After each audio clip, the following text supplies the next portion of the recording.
काही दिवसांपूर्वी जेव्हा MTHL म्हणजेच मुंबई ट्रान्स हार्बर लिंक ही लोकांसाठी खुली झाली, तेव्हा अनेक लोकांनी त्यावर खूप चर्चा केली, परंतु त्याहून अधिक चर्चा कशावर झाली तर ते म्हणजे या पुलासाठी लागणारा टोल. जर तुम्हाला या पुलासाठी महिन्याभराचा पास हवा असेल, तर तुम्हाला दर महिन्याला 10,000 ते 60,000 रुपयांपर्यंत टोल हा भरावा लागेल. पण तुम्हाला माहिती आहे का, कार खरेदी करताना किंवा एखादी विशेष कार खरेदी करताना आपल्याला आधीच खूप रोड टॅक्स हा भरावा लागतो जो लाखात जातो. असे असूनही अनेक रस्त्यांवर प्रवास करताना टोल का भरावा लागतो? तर यावरून एक गोष्ट स्पष्ट होते की आपल्या देशात प्रत्यक्षात टॅक्स सिस्टम हे काम कसे करते. याबद्दल लोकांना काहीच माहीत नाही आणि असे साधनेही उपलब्ध नाही. त्यामुळे जेव्हा टोल टॅक्स हा वाढतो तेव्हा त्यावर अधिक चर्चा ही केली जाते. तर आजच्या व्हिडिओमध्ये आपण याच विषयावर चर्चा करणार आहोत.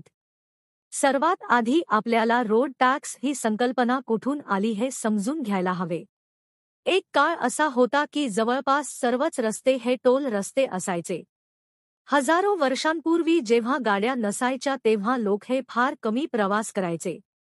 तेव्हा लांब पल्ल्याचा प्रवास करायचा झाल्यास सरकारने फक्त काही रस्ते किंवा काही ठराविक मार्गांवर काही प्रमाणात सुविधा ठेवली होती, पण त्यावेळी तिथे टोल घेतला जात नव्हता. पण जसजसे रस्त्यांवर गाड्यांचे प्रमाण वाढले त्यानंतर रस्त्यांची गरज भासू लागली. तेव्हा सरकारकडे कोणतेही रस्ते मंत्रालय आणि रस्त्यांसाठी कोणताही विभाग नव्हता आणि हे फक्त भारताबद्दल नाही तर संपूर्ण जगाची पण अशीच अवस्था होती.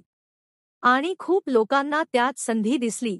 जिथे आपल्याला लांबचा प्रवास करायचा असेल तर अनेक गावांच्या हद्दी पलीकडे आणि अनेक खाजगी मार्गांवर जिथे लोकांनी गाडी चालवायला सुरुवात केली होती. जिथे खाजगी लोक हे टोल गोळा करू लागले. आणि त्यावेळी गाडीने आपल्याला लांबचा प्रवास करायचा असल्यास याच खासगी लोकांना आपल्याला भरपूर टोल द्यावा लागत होता. त्यानंतर सरकारने रस्त्यांची वाढती गरज लक्षात घेऊन सरकारने काही नियम हे तयार केले. आणि संपूर्ण जगात टोल टॅक्स हा खाजगीरित्या गोळा करणे हे काढून टाकले गेले. आणि सरकारने रस्ते बांधण्याची जबाबदारी घेतली आणि सरकारने रस्त्यांवर टोल लावण्यास सुरुवात केली. आणि विशेषतः आताच्या या चालू वर्तमानात पुलावर पण टोल हा आकारला जातो. पुलावर टोल आकारणे हे सर्वात आधी युरोपमध्ये लंडनच्या आत सुरू झाले. जेव्हा जेव्हा थेम्स नदीवर एखादा पूल बांधला गेला तेव्हा सरकारने कमाईचे स्रोत म्हणून त्या पुलाकडे पाहिले. आणि त्यावेळी तो पूल पायी पार करण्यासाठी पण टोल हा आकारला गेला. पण जसजसा वेळ पुढे गेला सरकारने रस्त्यांमध्ये वाढ केली आणि पुढे गरजेनुसार रस्ते मंत्रालय तयार केले आणि देशात RTO सारखे विभाग पण तयार केले. पण इथे एक गोष्ट तुम्ही समजून घ्या, जो टॅक्स तुम्ही नवीन गाडी विकत घेताना देता तो टॅक्स गरजेचा नाहीये की तुम्ही भरलेला टॅक्स हा रस्ता बनवण्यासाठी हा वापरला जाईल. उदाहरणार्थ आपण जर एखादी पेन्सिल विकत घेतली आणि त्यावर 2 रुपये हा टॅक्स द्यावा लागला, तर गरजेचे नाहीये की तो टॅक्स सरकार पेन्सिल बनवण्यासाठी नाही लावत. अशाच पद्धतीचा हा रोड टॅक्स आहे. कोणचा पण टॅक्स जो कोणत्या पण गोष्टीवर आकारलेला असो, तो सरकारसाठी फक्त कमाईचा एक स्रोत आहे. मुळात जो रोडवर लागणारा टॅक्स हा सरकारसाठी बाकी इतर वस्तूंवर लागणाऱ्या टॅक्स सारखाच आहे. सरकारसाठी हे सर्व टॅक्स हे सारखेच आहे. हा सर्व लागणारा टॅक्स सरकारी तिजोरीत गोळा केला जातो. मग तो GST असो किंवा इतर गोष्टींवर गोळा केलेला टॅक्स असो. त्यानंतर तो टॅक्स सरकार तुमच्या गरजेनुसार ते बजेट करू शकते. जेव्हा रस्त्यांवर टोल टॅक्स हा वसूल केला जातो तेव्हा तो एकच असतो, ज्यानंतर दरवर्षी राज्याचा अर्थसंकल्प बाहेर येतो. मग तो केंद्र सरकारचा असो किंवा राज्य सरकारचा विभाग असो, त्या डिपार्टमेंटसाठी जिल्हा स्तरावर मग तो PWD आणि महानगरपालिका असो किंवा राष्ट्रीय स्तरावरील NHAI आणि MSRDC त्यांच्यासाठी उपलब्ध बजेट हा स्वतंत्रपणे दिला जातो. काही प्रकरणांमध्ये असं देखील घडते की संपूर्ण राज्यात रोड टॅक्सची जी रक्कम आहे, त्या रकमेपेक्षा जास्त बजेट वाटप हे केंद्र किंवा राज्य सरकारने केले आहे. कारण त्या ठिकाणी एखादा महत्त्वाचा पूल किंवा काहीतरी खूप महत्त्वाचे एक्सप्रेसवे त्या ठिकाणी बनवले जावे. जरी राज्य सरकारला जो पूल किंवा रोड बनवण्यासाठीचा खर्च हा परवडत नसला तरी.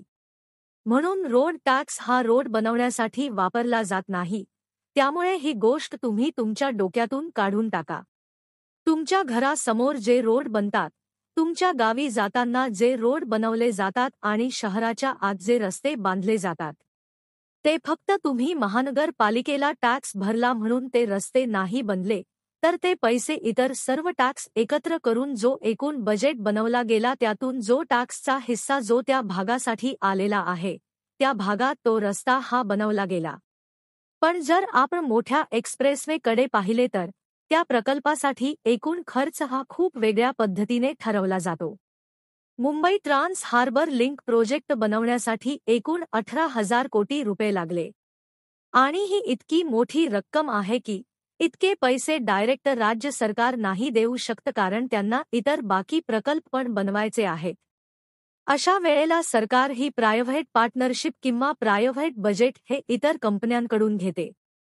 उदाहरणार्थ Mumbai Trans Harbour Link project बनवण्यासाठी खूप मोठं लोन हे जायका म्हणजेच ही एक जापनीज एजन्सी आहे यांच्याकडून घेण्यात आले. हे लोन असतं त्यासाठी खूप इंटरेस्ट हा द्यावा लागतो, पण त्याचा फायदा सरकारला असा होतो की सरकारच्या एकूण बजेटमधून त्यांना एवढे पैसे इन्व्हेस्ट नाही करावे लागत. आणि नंतर त्या कंपनीला एकूण इंटरेस्ट हा सरकारला द्यावा लागतो. त्यासाठी हा रोड टॅक्स आपल्याला एक्सप्रेसवेवर प्रवास करण्यासाठी द्यावा लागतो. मुंबई ट्रान्स हार्बर लिंक बद्दल सांगायचे झाल्यास असा अंदाज आहे की दिवसाला एकूण 70,000 वाहने हे या पुलाचा वापर करतील. आणि तसे पाहायला गेल्यावर एकूण 28 वर्ष लागतील या पुलाचा एकूण खर्च वसूल करण्यासाठी. आणि त्या पुलाला मेंटेन ठेवण्यासाठी किती खर्च हा अजून करावा लागेल हे आपल्याला कळायला हवे. आणि त्यासाठीच असे भरपूर रोड जे आहेत ते टोल नाके हे त्यावर ठेवतात. म्हणून एक्सप्रेसवेवर प्रत्येकी 60 किलोमीटरवर आपल्याला टोल नाका हा आपल्याला पाहायला मिळतो. तर मित्रांनो, यावर तुमचे काय विचार आहेत ते आम्हाला कमेंट करून नक्की कळवा. आणि आपला आजचा व्हिडिओ आपल्याला इन्फॉर्मेटिव्ह वाटला असेल तर व्हिडिओला लाईक करा आणि चॅनलला नक्की सबस्क्राईब करा. आपण परत भेटू एका नवीन व्हिडिओमध्ये. धन्यवाद.